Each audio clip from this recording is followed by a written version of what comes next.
I don't understand, and this is going to be probably the first time that you're going to hear me critical of this person. Maybe the last, but I have to tell the truth. LeBron James is one of my favorite players of all time. He's not my favorite. A lot of people might think that. He's not my favorite. The guy behind me is. Kobe Bean Bryant is my favorite. And right after him is Magic Johnson. LeBron's very close third. LeBron has been in our zeitgeist for 20 plus years. He's been a model citizen in regards to never getting in trouble, never having any scandals, any controversies like that, really. Been a great player, still playing at a high level that maybe nobody at his age will ever play like again in basketball. Maybe they will. Who knows? We haven't seen it before this. Not saying we won't see it after. And we've always been able to talk about LeBron James as the center of whatever team he's on. Whether he's in Cleveland, he was the center. When he left and went to Miami, he was the center. When he went back to Cleveland, he was the center of attention. When he went to LA, it was LeBron's team, and then AD was the person waiting in the wings to be the next up. But LeBron was always the focal point. What is the difference in all of those stops? And even right here in LA, or not in LA, in Europe, but we're talking about the Lakers. Right with the Lakers, that's different now. LeBron James is no longer the center of attention for his own team. And what that does to a player or a person that's in the spotlight as an athlete, as an actress, an actor, a public figure, is that you start to feel your own mortality as an athlete or as an entertainer, is that the window's starting to close. LeBron James understands that he doesn't have many seasons left to play. And he thinks that creating pressure in the media is his last chance of holding on to that power of LeBron James. And what's going on right now is that the Lakers are saying, we love you, and we're going to make sure that we try to give you what you want, but you see that 26-year-old guy from Slovenia? That's our focus right now. And I think for the first time in LeBron's career, he's feeling it like, wow, I can really not be here and things will just move like normal. That's tough to deal with. That's a tough reality to live in when you wake up one day and you're just not that important anymore.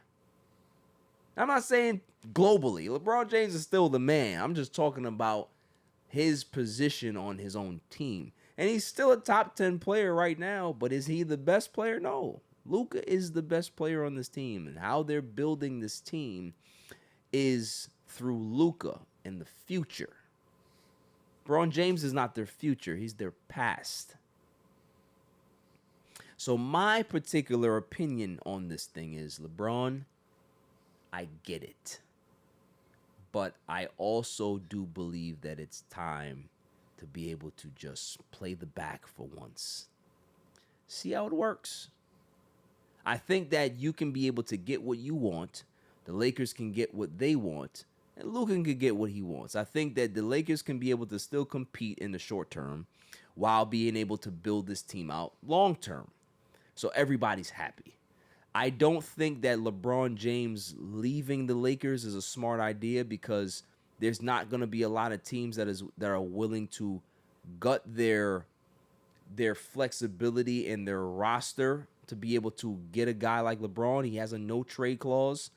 And what that means is that even if the Lakers wanted to trade him to wherever, if he doesn't like what the deal looks like saying, oh, well, I wanted to play with that guy, So no, I don't want him in the deal. Then it's going to complicate things. And this goes right back to ring culture again. I understand that he wants to compete for championships, and you can do that right here with the Lakers. But is going to be a mercenary on a championship contending team going to fulfill you because you're chasing a ghost? Or is the totality of your career and the journey that your fans and all the teams that supported you and the fan bases that supported you enough? Those are the decisions he has to make. And as a Laker fan, I want him here. I never tell you that I don't want LeBron. I'm not one of those idiots. Hey, LeBron, I'm tired of LeBron. Shut up. Shut up. Those are the people that sit in their basement and play Kobe Bryant tapes all day long. Wake up. Like, LeBron's a Laker. Get over it.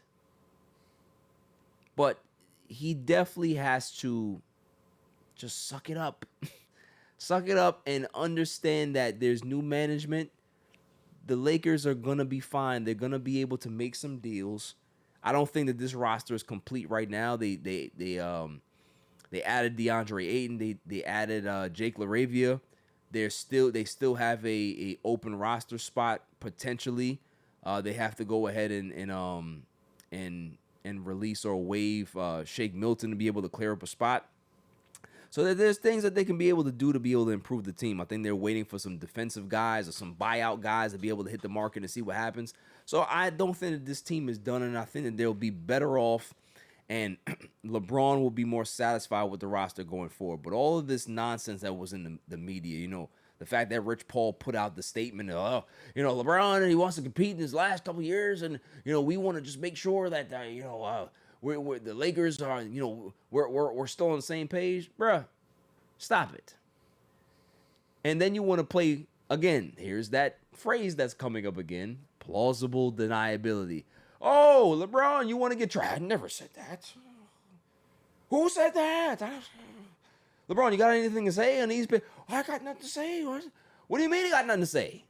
You've been creating media swirls for the last 2 days, 3 weeks. What's going on? Now you ain't got nothing to say? You got Rich Paul going to all of these shows. Oh, LeBron never asked for a trade. So what the hell was that damn statement about then? What was it about? We know that you old as hell. We know that you ain't got that many years left. We get it. So do the Lakers. They know. They want you to retire a Laker. But they also know that they are under the pressure to be able to field a good team. They get it. You don't got to tell me that, man. You ain't got to release these stuff in the media and out there in the public. Oh, just want to make sure that the Lakers know what we try to do. We understand that you're trying to build for the future, but we want to make sure you guys are doing it. And then when we check you on it, what are we talking about? I didn't say that. I didn't do any of that. Yes, you did. Teams are calling because of your press release. Hey, just saw the press release, Rob. Any chance he's available? No. Rob, hey, how the kids? Huh? How was church this morning? Good? Yeah. Listen, press release. Is any truth to that? Is LeBron available? What would a deal look like? Not for sale. No business. Okay, cool. Hey, this is the third time I'm calling. I'm getting the voicemail now. Hey, saw the press release. Give me a call back. If you want to talk, we can grab dinner. We can grab lunch. We can discuss some things. You got 4 teams out there calling for a reason. Why? Because you sparked the interest. You started the flame. And then once the fire gets out of control, now, what are you talking about? I didn't do anything. That's the stuff that I don't like when it comes to LeBron. I get, wield your power. Wield it. But understand that this is not your fight right now. Let them build the team. Let's see what happens. And listen, if it doesn't work out this season, then get it. You're a free agent next year, and you can be able to dictate where you want to go. But I just think that with the conversation I had about Dame, ring culture, I think it's more advantageous. I think it's beneficial for the Lakers and LeBron to just stay together where they're at. That's it. Moving on. There was. Who else did I want to talk about? That's it. No, I guess we'll talk about this real quick. What do I think a transition from LeBron to Luka is gonna look like? I think it's going to. You know what it's giving me vibes of, Silent Assassin? Brett Favre and Aaron Rodgers. Brett Favre was very iffy about retiring. I'm not saying LeBron is like that, but they're both at the end. Aaron Rodgers is the young, talented guy. Green Bay is like, hey, we love you, Brett, but you got to give us an answer. Are you all in or you're not? And then Brett couldn't give it to him, so they had to make a decision for him. I don't think that the Lakers are going to do that per se, but just the difficulty of making that transition from somebody who's so legendary, it's a hard break that you have to make. It's like Steve Young and Joe Montana back in San Francisco. They hated each other. Joe Montana couldn't stand Steve Young. And it had everything to do with you're here to replace me.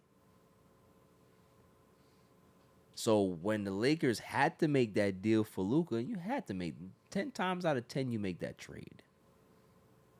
I'm sure LeBron wasn't too happy about it when he heard, but he understands the talent. He understands that Luka's a good guy. The Lakers have to think about their future, but now you're looking at your mortality again. What I said before is that, okay, well, what is the plan? Are they gonna pay attention to me, or are they now going to focus on this kid? Well, they're focusing on this kid, but they're also making sure that they keep you happy as well. So I think it's a tough transition for anybody to have to face, but I think he's in the best spot to be able to do that. If you ever wanted to pass the torch to somebody, it wasn't AD. You shouldn't have passed the torch to him. He wasn't ready for it. But Luka would be ready for it. I think Luka in LA is going to be the best thing that's happened to this franchise in quite some time, because now you have new management and now you have your young star that can be able to push your brand forward and push the brand the way it's supposed to be pushed. See, before LeBron James got to the Lakers were a dead franchise. Dead. Kobe Bryant was long gone. Even when he was there, he was starting to break down physically. Wasn't the guy that he was. The Lakers weren't a great team.